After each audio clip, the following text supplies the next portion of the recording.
Hello, Malcolm here, and welcome. Welcome to Tuesday Teaching Tips, episode 312. This is the latest in our series on the Beatitudes and effective communication. The lessons for preachers and teachers as to how the Beatitudes can be a helpful filter for us as we preach and teach. Today we're in Matthew chapter 5 and verse 9, so let's dig into this straight away. It reads, "Blessed are the peacemakers, for they will be called children of God." What a wonderful promise, that a preacher and a teacher who preaches and teaches as a peacemaker will be called a child of God. And what will the world see if preachers and teachers preach as and teach as peacemakers? They'll see the children of God, and how wonderful that will be for the world. Now, before we go on, we should note that the previous beatitude is very significant here. In verse 8, blessed are the pure in heart, for they will see God. And peacemaking can only really be done by the pure in heart, because you've got to be impartial. If you're going to be a peacemaker, that's necessary to be effective. And so being a peacemaker follows on from having that attitude of purity of heart. You might want to look at last week's episode to be filled in on that. Let's talk about two things regarding this. First of all, what does it mean in the context of the gospel, of the teachings of the New Testament, to be a peacemaker? Why is it important? Well, peacemakers are children of God because, as someone said, what they do, what peacemakers do, is to repeat what God has done. Ever since Genesis, ever since Eden, ever since what happened there, God has been a consistent peacemaker between himself and humankind through various people, starting in the earliest days, you could say, with Abraham, but even through to the New Testament times. God has been a passionate peacemaker between himself and God. So we are his children because we are doing what he does, like father, like son or daughter, you could say. And when we think about Jesus, one of his key characteristics was that he was a peacemaker. He was prophesied to be such. Isaiah chapter 9, verse 6, he's called the Prince of Peace, isn't he? If Jesus is fundamentally a peacemaker, then all people who follow him are, and all preachers and teachers are, fundamentally peacemakers. Indeed, to take it further, Christ is our peace. In Ephesians chapter 2, verse 14, he himself is our peace, making both groups into one, breaking down the barrier or the dividing wall of hostility. He is our peace. We're entering into his peace as a peacemaker, then we join in that endeavour. Or Colossians chapter 1 and verse 20, through him, through Christ, he reconciled all things to himself, whether things on earth or things in the heavenlies, by making peace through his blood shed on the cross. He made peace, and the cost was high. And that's something for us to bear in mind, which is this, that if Christ was willing to shed his blood to make peace, then it behoves us as preachers and teachers to put in the effort to be effective peacemakers in the way that we preach and teach and in what we preach and teach. If it cost Jesus that much, if it was worth that much to him, our ambition should be to be expert peacemakers. So that's the background to all of this. Now let's talk about what that means for you and I as a preacher or as a teacher.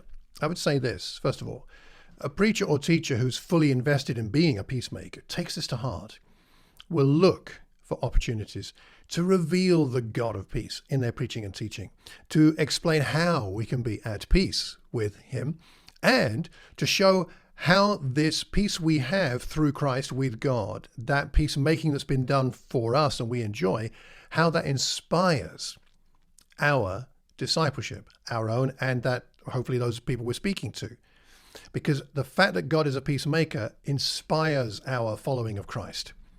That's really important for us to take to heart. There's inspiration here. So how do we prepare? How does this affect our preparation in preaching and teaching? Well, first of all, I suppose it should be said, there's a question to be asked, which is there a lack of peace between you and anyone in your congregation? And if so, what can you do to improve the situation? Maybe you can't solve it all, but can you improve any areas of conflict that you have between you and anybody in your congregation?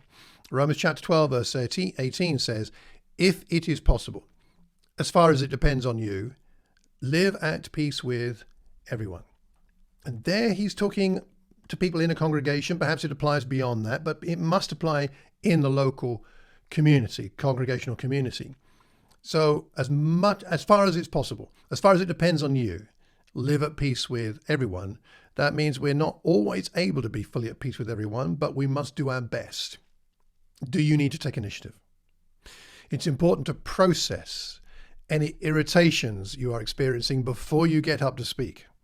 A peacemaker is one who removes irritations rather than causes them.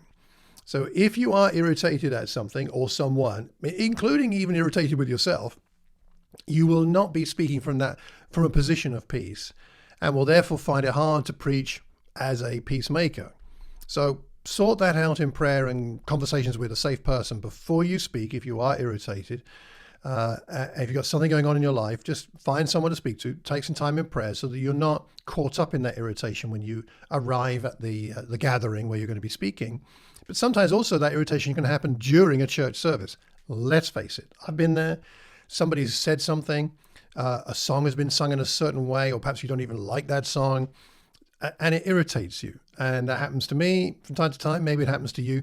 You've got to do your best to process that in the moment and surrender it to God. Because if you get up to speak, to preach and teach when you're really entangled and enmeshed in your irritation, you're going to find it really hard to be a preaching peacemaker.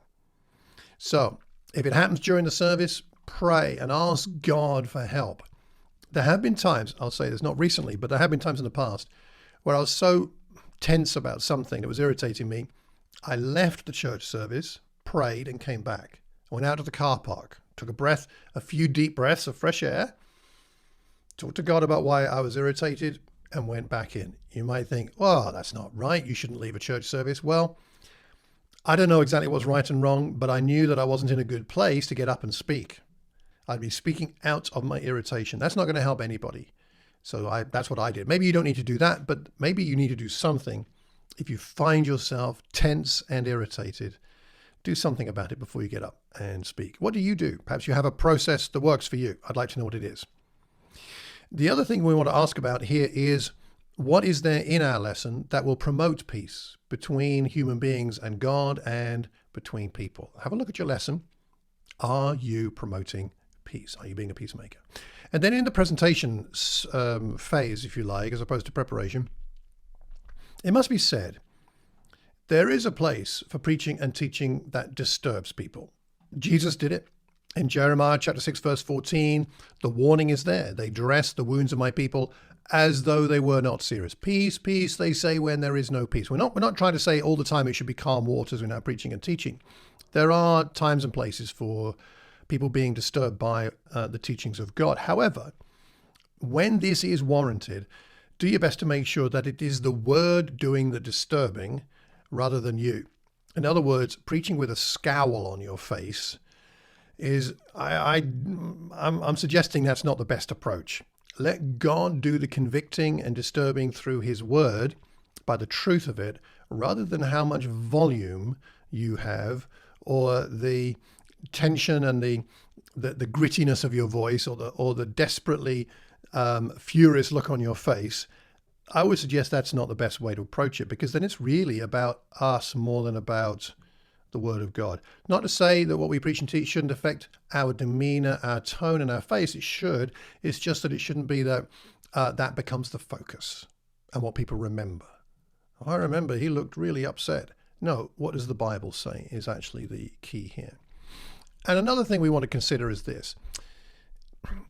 As you get more experience as a preacher or a teacher, I pray and hope that you'll become better at discerning, you'll develop a discernment as to when God might be saying, whilst you're in the act of preaching or teaching, when God is saying, hold back. On occasion, I feel ready to say something especially challenging. And when it's right to do so, now I know when it's right. I can't put it any better than to say, I have a feeling.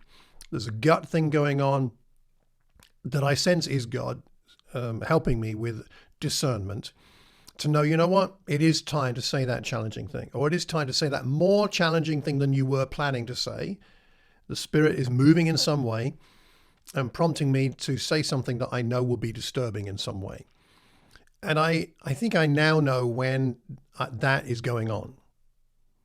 I also know now when it's not the right time. And I have a sense it's not the right time, at least when I'm paying attention to what's going on in me.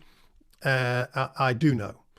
This is hard to explain, and this will be different for everybody, each person. But I know it's not the right time. Here's what happens when it's not the right time. I've got a point I'm making. I think I can make this more firmly or with a bit more strength, maybe a bit more challenging, perhaps a bit more disturbing. And I think I might say this. And then when it's right, it just is right. When it's not right, I tell you what happens is it's some kind of burning feeling is what I feel in my head. It's like I'm having some kind of a flush. And I get this burning sensation in the back of my head and sometimes in my face. And at times I've ignored it and thought, no, I need to say this. And I say it, and then I regret I said it because I know it was out of irritation and frustration in myself rather than being something from God that was going to be helpful for the people listening. So now, most of the time, when I get that feeling, which doesn't come very often, I pay attention to it and I don't say what I was thinking of saying, even though it feels like it might be really satisfying to say it. Do you have a sense of that?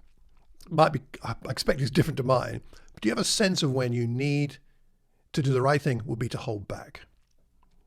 The last thing I would say is that if you are delivering a challenging message, which we need from time to time, just watch your tone. A loving tone is possible even when making a challenging point. There are many benefits for us and our hearers when we preach and teach as peacemakers. Firstly, in promoting peace, we inspire people to live in that peace and call others into that peace. Secondly, we reveal the heart of Christ, the peacemaker, to our hearers. And thirdly, we inspire and motivate our hearers to Christ likeness in this particular area. And let's face it, the world needs more peacemakers right now, in the church and outside. Well, next week we'll go on to the 8th Beatitude. But for today, I'd like to know what you think about this one. How can we preach and teach in a way that's informed by this wonderful 7th Beatitude? Let me know what you think. What kinds of questions does this bring to your mind regarding preaching and teaching? Why not pray over the Beatitudes, asking God to reveal how they can flavor your speaking? And if God reveals anything to you, please drop me a line. You can add your comments on this week's topic. Leave your comment publicly where we can all read it because we learn best when we're learning in community. If you got a question or I thought you wanted to message me directly about, then send me an email to malcolm@malcolmcox.org. If you'd like a free copy of my ebook on spiritual disciplines, then sign up for my newsletter at the website, malcolmcox.org. If you know anybody that might benefit from this, please pass the link on, subscribe, hit the notification button, leave a review. Why not? And until the next time, keep calm and carry on teaching. Take care and God bless.